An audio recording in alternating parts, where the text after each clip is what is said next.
సిద్దిపేట జిల్లా గజ్వేల్ పట్టణంలోని అయ్యప్ప దేవస్థానంలోని నూతనంగా ఎన్నికైన ఆలయ కమిటీ ప్రమాణ స్వీకార కార్యక్రమం ఘనంగా జరిగింది. నూతన అధ్యక్షుడు బొగ్గుల సురేష్తో పాటు ఉపాధ్యక్షుడు, ప్రధాన కార్యదర్శి, కోశ అధికారి తదితరులు బాధ్యతలు స్వీకరించారు.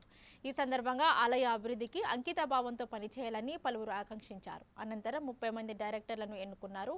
కార్యక్రమంలోని మున్సిపల్ చైర్పర్సన్ గంగిశెట్టి చందన రవీందర్, ప్రజాప్రతినిధులు, ఆలయ కమిటీ సభ్యులు, భక్తులు పాల్గొన్నారు.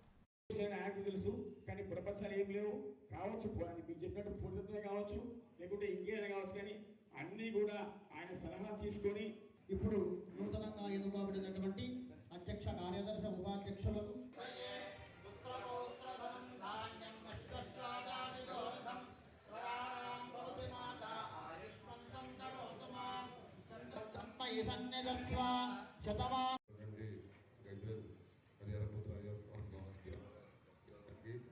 అలాగే మొన్న ఎలక్షన్లో స్వామి శరణం గజ్వేల్ అయ్యప్ప స్వామి దేవాలయంలో నూతనంగా ఎన్నుకోబడినటువంటి అధ్యక్షుల వారు బొగ్గుల సురేష్ గారు, వారికి వారి కమిటీకి అభినందనలు తెలుపుతూ రాబోయే 3 సంవత్సరాలు వారి యొక్క పాలక వర్గంలో దేవాలయం దినదినాభివృద్ధి చేయాలని బొగ్గుల సురేష్ గారిని ఆశీర్వదిస్తూ పాలక వర్గానికి అభినందనలు తెలుపుతూ ఉన్నాము.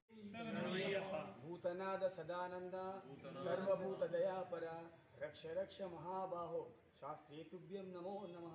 స్వామి శరణం.